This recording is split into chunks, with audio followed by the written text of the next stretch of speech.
What is up, adventurers, and welcome to a brand new ShawnSetGO video. In today's video, we're going to be talking about some things that have affected Classic WoW to a great extent, but by proxy also retail WoW. So this has been something that a lot of us, if you've played WoW for a little while, you've been used to, and that is DDoS attacks. DDoS attacks are something that have occurred, I would say, in every expansion there is out there, but they have been affecting retail players because, if you're not familiar, once something on the Blizzard servers are attacked and DDoS is in place, it affects everything within WoW. I don't know how far it extends outside of WoW, but from what I've seen, basically it's a denial of service across the board. But why do these things occur? Why do these things happen? And also, what do we do about it as a community, as a player base? What should we feel about these things? So for those of you who don't know, OnlyFans has been at the forefront of this because they were the guild that was targeted. Now, a lot of people may have some feelings about whether or not they were targeted, but you can see this from this clip right here where Sodapoppin is chatting, but there's so many POVs on this, but let's talk about this POV specifically. We're clearly being targeted, which sucks. I don't know what this means on the horizon if we're not able to play. We tried yesterday, we canceled it. We tried today, immediately got on the first boss pool. So long term, guys, I don't know what this means. In this, you can see a number of people are experiencing this. If you've never experienced DDoS, basically when you enter the game, your character, you can start maybe an action, you will be able to complete an action, you could try to hearth, you could get kicked from the game. You don't know where you stand in the game. Like, you don't know where your player is actively standing in the game, whether they're participating in combat or not. And NPCs kind of will do what NPCs are supposed to do, which is if there's a live players, it's going to go for you. So there's not really an effect in running because that could actually kick you from the game accidentally. Maybe resetting could ping it. There's so many things that you could try and maybe get lucky. I would say if you do experience this and maybe you're in the hardcore setting or retail setting, typically the best thing to do is to close the game, use Blizzard's character stuck feature, because one of two things can happen. As long as you're leaving the group, you will be auto hearthed, or teleported to the nearest graveyard is also another thing. And then secondarily, if you try to get out from the raid, you may not be able to, but if you put yourself in a convenient location, maybe you can escape. And also using the unstuck feature can kind of help that too. You don't have to be logged in to use it. So maybe you can get lucky in those regards, but not everybody is so lucky. So, and this obviously has affected OnlyFans, but it's extended to other guilds too. Other guilds do get caught in the crossfires of this, and the main reason why OnlyFans is being targeted in something like this is because, of course, they're very popular. There's a lot of streamers who play in these guilds, and a lot of very popular streamers that people want to use these attacks to actively destroy their gameplay. Now, their reasonings is not necessarily something that we all know. Like, we don't really know why they do this, other than for attention. They want to get something out of it. It could be that the fact that really World of Warcraft as a whole hates streamers and content creators. It is very difficult in retail WoW, let alone classic, especially hardcore, to be a creator in this space when they're not largely wanted. And the other thing I was thinking of is, well, what might be the reason why they were targeted at this very time? Sodapoppin had come forth in many clips. I couldn't find a specific clip, but had said many times that Firemaw would be the boss that he is worried about specifically. So these attacks being done during the boss, it makes a lot of sense why they would. And so if you've never played and done BWL, Firemaw is considered one of the toughest bosses out there for a few reasons. So looking at the Firemaw, you'll see here, there's a number of things that cannot be avoided by the most common things to avoid mechanics, which is world buffs, or just straight raw DPS. And that is because there is a tank swap. And in this tank swap, you have to drop off the lasting debuff that will contribute a significant amount of damage. So Shadow Flame is that significant amount of damage I'm talking about. By having a taunt swap between two tanks, most likely three, because there can be resisted taunts, you are having this ever stacking damage debuff. And in a classic hardcore setting, this means death if you have this last on you too long. So typically you'll separate into groups to offset that debuff, so you can sort of swap who's taking the damage. Where you position the boss is usually between a wall. So if you imagine a group 1, a wall, and then a group 2, it's like you're swapping the who's getting attacked by that big flame there. So having those flame buffet stacks come off is very important to the boss fight, and it's why it's such a dangerous boss fight in classic hardcore. Without this ton swap, you're not going to be able to avoid it. You're going to die. So this was clearly targeting them specifically when they were on this boss fight and attacking them right in the moment. Right as this moment started, you could see it sort of people tapering off, their characters slowly DCing, some affected earlier than others. But the next thing I want to talk about, of course, is just what are the results of this? So there was a post put out by SodaPop, and in this, he basically says that the DDoS attacks were centered on us. I've reached out for a rollback, but he expects that OnlyFans is over because he doesn't want people to sign in and basically be targeted constantly by this. But also, when you think about it, it's also for other people, other players. There's a lot of people who play hardcore. Not only are they affected by this, but every other player is affected by this. It's not like you can selectively go, okay, I'm only going to DDoS one set of players, but you DDoS everybody. A lot of people are affected, and they were being attacked on multiple occasions, specifically when they were trying to start this raid. So the servers are just too shaky in these cases, and there wasn't enough proof cases to show that Blizzard would actually make an effect and roll things back. So as far as things were concerned, up until recently, OnlyFans 2.0 seemed to be over. However, there was an additional response by Blizzard in a blue post that says, recently, we have experienced an unprecedented distributed denial of service attacks on impacting many Blizzard game services, including hardcore realms, with the singular goal of disrupting players' experience. As we continue to work further to strengthen the resilience of WoW realms and our rapid response time, we're taking steps to resurrect players that were lost as a result of these attacks. Of course, the main thing of this is that, and a lot of people will attack this at first, they have said that they're not planning on reviving people from, say, game bugs or loss of internet, or even if there's a lag spike or disconnect to the service, that is the game's fault. They have said, like, these are the things that are just kind of, they happen too frequently for them to be able to change. This has happened to a number of people. They don't plan on reviving anybody really from these type of things. So I think this is a good thing, because a lot of times it's hard to determine where these things occur.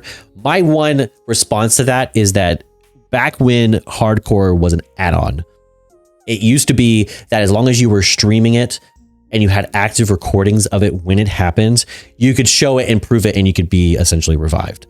I don't know why that can't occur now, except for maybe that it would be too much of a customer service hassle, like just too much of a burden for them to handle.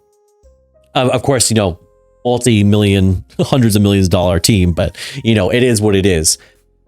What I do want to respond to is the people who have been talking about this, responding to this in videos, saying, whether it's right or wrong. I even put out a poll on my page asking people, what do you think should happen from this? Do you think anything should happen from this? You can see in this post that by about 20% margin here, that people are deciding that what is dead should stay dead. I think that there's two camps of people in this line of thought where they think that revives shouldn't happen, despite there being cases where revives have occurred and it not affecting the game's integrity. As long as there's recorded evidence, in this day and age that we live in, not everybody still records their gameplay or says play in Discord, but there are cases where people have that evidence. I think that while it's largely a customer service issue, why they wouldn't do mass revives, I think that people who are on the side of what should stay dead, the Asmongold take, which is they can't do it because if they did, it would set a bad precedent, I think is a brain dead take. It provides no value to the improvement of the issue with the system, which is people can abuse it.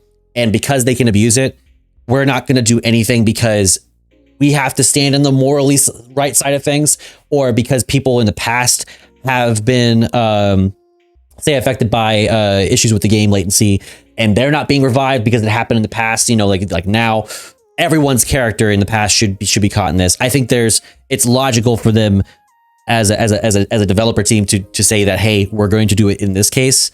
It's a special case where not only were they attacked, but they were specifically targeted in multiple cases here.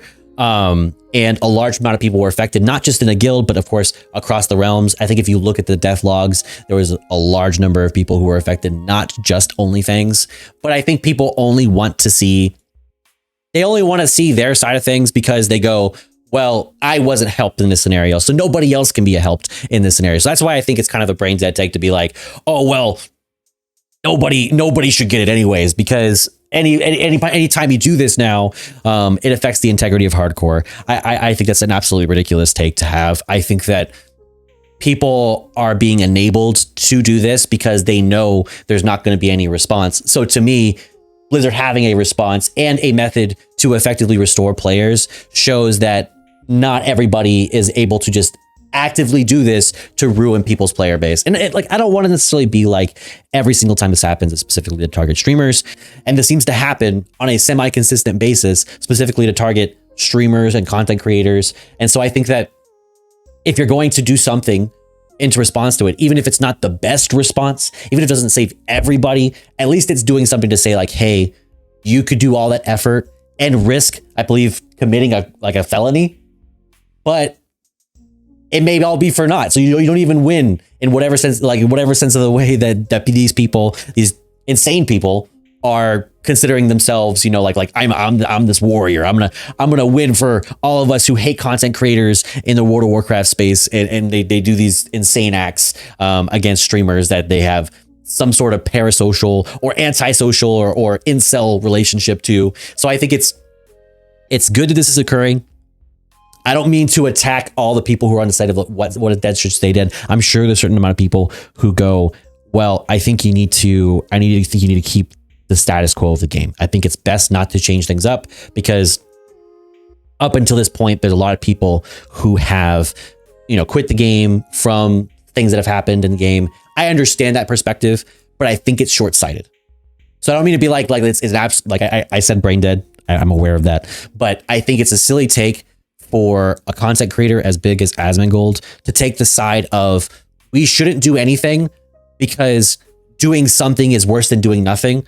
To me, the anti-movement of that to me creates the side of it's the content creator's fault anyways, so we shouldn't do anything because it wouldn't have happened if it wasn't for them. That's the kind of people it brings out of the woodwork. It doesn't quell those people and go like, hey, how would you like it if this happened to you? Not just in World of Warcraft, but any type of game you play like this. It's kind of this nothing take where it's like it takes the people who are negative about it, and it doesn't really change what's actually going to happen in the future. So there are games that have these type of features where your death is basically delete your character, and they have systems. I think starting these rollbacks in response to these DDoS attacks is a good way to get us moving towards systems that go, hey, anytime a character dies, we're going to log those logs get transferred to a technical service team, and we can see, was there an internet disconnect? Sorry, can't help you. Was there a server disconnect? All right, maybe there's something we can do. And then additionally, was there a DDoS attack? Was there a massive denial of service where we can see this has been affected? And we can do something. It's very, to me, if I could parse it into those few parts, then all it has to be done is just to get scaled. There's not a ton of people who play Classic in the first place. So I think it's a lot simpler than people are making it, that we can implement a system that instead of going, we have to revive players in mass, it's like, well, how about we work on it on an individual basis? So these things become less and less prevalent, less and less largely affecting players until it's just not worth it. I think that's what you do. I think you implement systems until DDoSes are less worth it than they are worth it. Meaning that when someone DDoSes a team, hey, we were able to revive 25, but 5 of you died while you were still in combat. It's like, well, I was DDoS, so I could have been saved. It's like, well, we can't determine the difference. All right, so 25 were good. Everybody else in the raid was we can't save you. All right, and the next time it's like, well, we were able to catch this, and we realized that within this window, this many people were disconnected in your guild. So only this time we were able to save 80%, and then 90%, until someone who DDoSes goes, well, if I DDoS, I'm only going to hit maybe 10% of the player base, so it's not worth it. unless I do it in too big of a scale to where I'm going to get caught. Because I mean, I imagine someone's going to DDoS in the hopes of not getting caught. Like, I don't think anybody does this thing in the hopes of, yeah, I'm gonna commit this crime and then commit it on such a large scale where I can't get away with it. So just making it basically unoptimal enough to where it happens less. That's the most we can hope for, at least in a, not in a retroactive basis where it happens after the fact, but in a more of immediate response or automated response basis. That's all I'm saying. So what are your thoughts on this? Of course, you know, I put out the poll out there. Of course, vote on the poll if you think so or not. I think that it's a benefit for the players that we bring them back, not only for the content that OnlyFans brought, whether you think it's toxic or not. It keeps World of Warcraft in some people's like side view, and I think that's a positive thing.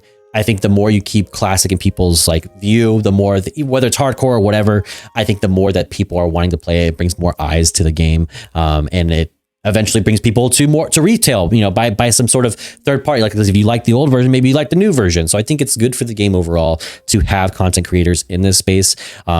I wouldn't have known about BWL being being good to go and ready if it wasn't for OnlyFans.